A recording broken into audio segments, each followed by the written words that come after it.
Hi guys, and welcome back to Maltbox, the non-chill filtered whiskey vlog. I'm Andy, this is Sky, and I'm back here today with another whiskey review, aren't we? Well, we are, sort of. I mean, you're not going to drink the whiskey. I don't advocate the feeding of whiskey to dogs, or any alcohol for that matter, do we? Do we, Spud? No, we don't. Yeah, you're just sniffing yourself, just doing your thing. Right, am I cracking on? Okay, right, I'm going to crack on. So, anyway, whiskey. Basically, I was umming and ahhing before this review and pressing the record button as to what to get out of the box, bottle, tube, you name it. That's a good girl, sit down. Oh, it's a good pig. Good pig, aren't you? You're a good pig. And I've got a few lined up in front of me, and I think I've decided which one because it's the biggest one of the lot and it keeps drawing my eye to it. It's a whiskey that is from a distillery that I don't buy too much from.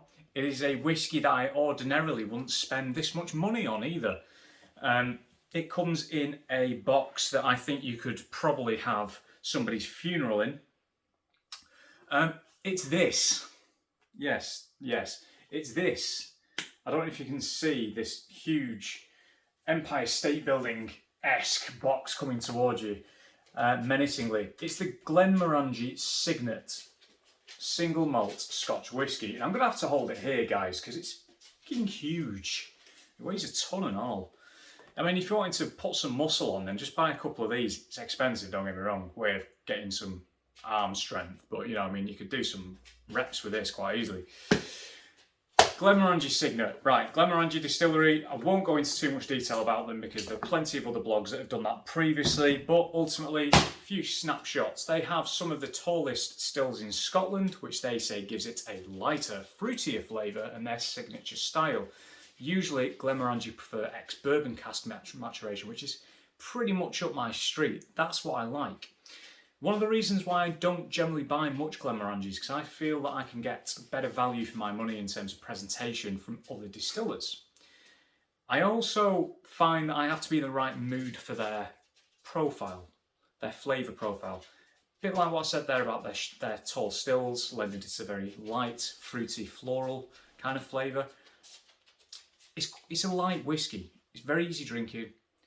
Very nice, don't get me wrong. The Signet is kind of the polar opposite of that in a sense. So the Signet, if you think about the Glenmorangie Original, or the 10-year-old, usually retails on average about £30 because you can get it in your supermarkets for 25 quid the majority of the time. The RRP is probably closer to 40, so let's just say 30, just for argument's sake. There or thereabouts, because you can get it on offer. You then get your Quinta Ruban 14, which usually sits around 50. We're going up. And then all of a sudden, wham, Signet. £125 or more. I got this for less than that on a Master of Malt flash sale, thankfully. Otherwise, I'll be honest, I wouldn't have pulled the trigger. At the time, I was celebrating because I got a new job, so everything kind of came about quite nicely. And here, again, guys, is the box. If you're looking for a nice box, whiskey, expensive gift thing to get somebody, I mean, I can kind of see why your eyes would be drawn to this, but at the end of the day, I would encourage anybody out there to look past the box. It's a bit like judging a book by its cover. Nice box doesn't mean nice whiskey. It just means that you're paying somebody a lot of money for presentation that probably hasn't cost them much to put together. They've got to make a lot of these things. It's not going to be made with particularly quality ingredients, can you call it? No, it's not ingredients. You know what I mean. Let's see if the whiskey is. So here is the bottle. I've got to say though, it is a very attractive bottle. It is lovely to look at. It really is. The stopper not only produces a satisfying bung, it also weighs about half a ton. I'm pretty sure this weighs more than my first car, which was a Ford KA with the plastic bumpers. I've no idea what it is. No idea. Depleted uranium or something like that. It's heavy. This is bottled at 46%. I believe it to be chill filtered. Natural colour. I believe it is natural colour. However, as always, I will double check on Whiskey Base and update the comments section. Now, let's give you some blurb from the back, shall we? In search of the extraordinary, ignore that bit, just got to skip through about 6 paragraphs of marketing nonsense. Right, so one of the important parts. So, part of whiskey production and part of whiskey geekery is the variety of barley used and the way it's malted. For example, peated whiskey, you burn in peat that helps malt the barley. That's what infuses the smoky flavour. It's nothing to do with the water that is used at the distillery. Absolutely nothing whatsoever. That does not impart any smoke in the whiskey at all. It is all to do with the barley and the peat that is used in that process. Glenmorangie is unpeated. However, along with their unpeated barley, they are actually using chocolate malt as well. So it's basically, if you brew beer, you'll know what I mean. So chocolate malt is a variety of barley that you use for things like stouts, porters. As it sounds, it's not chocolate, it's not made of chocolate, right? We're not talking Betty Crocker chocolate chips or something here. We're talking a variety and the way that it's been roasted. And that's the thing, high roast chocolate malt. Now, what they've also done in terms of the barrels, the casks that they are matured in, this spirit has been matured in a combination of ex-bourbon, more marketing gumph, sherry butts, another paragraph of marketing gumph, and virgin charred oak casks are all part of the selection. So there's probably some refill in there as well. Oh, right, anyway. As well as ignoring packaging, ignore all the nonsense on the back of bottles and boxes, please, guys. Colour. Distinctly orange, that's for sure. That's pretty iron brew, all right. In terms of legs on the glass, plus a rim forming, but they're going pretty quick. So let's see what effect that has on the viscosity and texture when it comes to the palate. On the nose, let's see.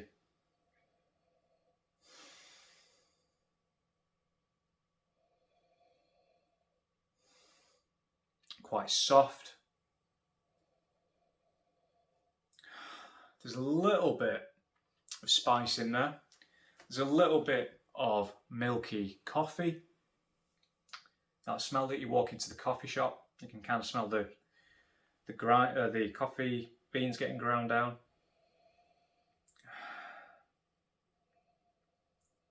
Some ginger in there, a little bit of cinnamon, possibly some other spice as well, maybe nutmeg. Can't quite put my finger on it. A touch of vanilla. And there is a very malty element to it, a bit like sort of when you're making a cheesecake and you fill the base out. Something like that.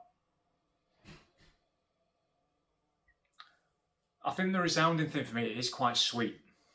I'm not surprised by that.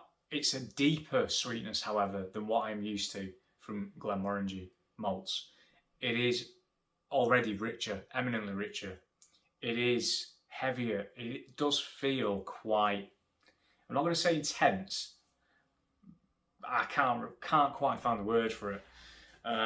Richer is probably the easiest word that I can describe. By its standards, it is richer. So, on the palate.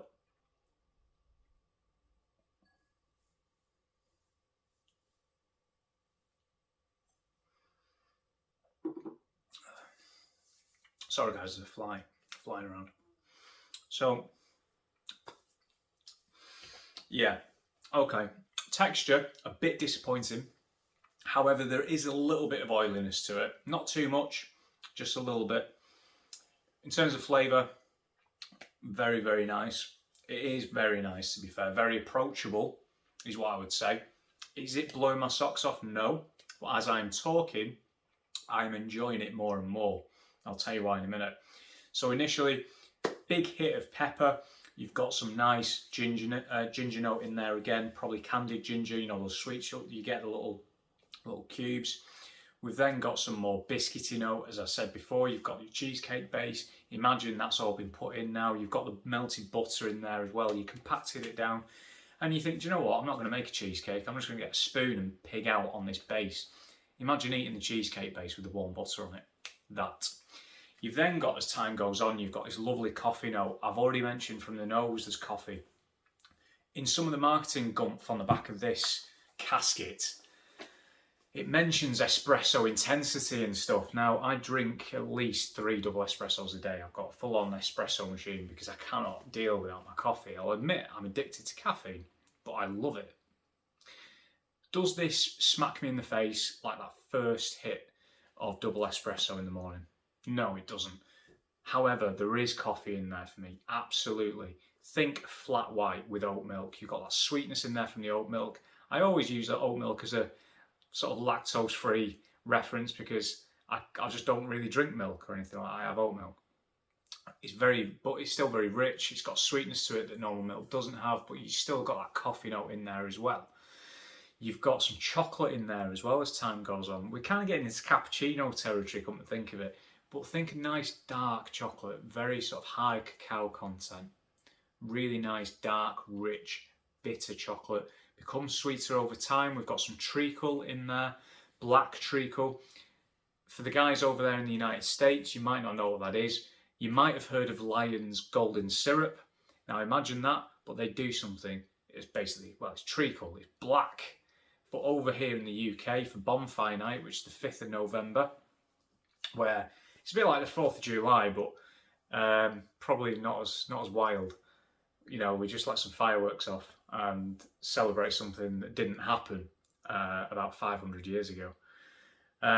We make Treacle Toffee or Bonfire Toffee out of it, and that is basically something that your dentist will love because it will break your teeth and it will also rot them at the same time. It's treacle, it's very rich, very heavy. There's this lovely kind of earthiness to it as well. I love it. I absolutely love Treacle Toffee. And that's in there as well.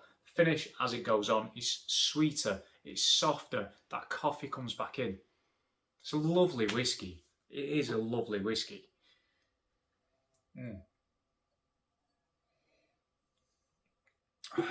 It really is. In its own right, it's very good. The thing that just lets it down a bit for me is the pricing. It's expensive.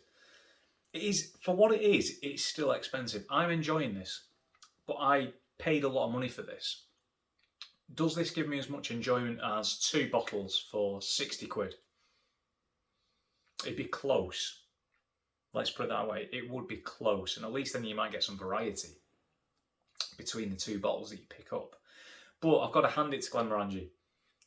46%, you know, that's good. Obviously, you've got what I believe to be natural colour. That's good. Again, it would make a nice gift. Or again, if you're really pushed for Grandma's funeral, you're on a budget, probably get her in there if you try hard enough. There she goes. But overall, guys, this is what it is. It is a luxury offering. This is what a lot of whiskey marketeers have tried to do for the last 10, 15 years. They've tried to make whiskey not only a drink, they make it a lifestyle. They're like, can you see yourself drinking this on a reclining leather sofa next to an expensive charcuterie platter with BT and Sky Sports subscriptions or something like that, whatever's expensive? That's what this is about. This is about the luxury. It's designed to look like a perfume bottle, you know? But it's very attractive. And again, honestly, guys, that stopper could kill somebody. I'm going to weigh it. I'm actually going to weigh it and post the result. That is heavy. So, Glenmorangie Signet. Thanks for watching, guys. I'm going to box it off now. Feel free to subscribe if you like what you see, but there's obviously no pressure. This isn't a dictatorship. I'm on Twitter at Maltbox, Instagram at Maltboxwhiskey, and there's also the website maltboxwhiskey.com. Thanks for watching. See you soon.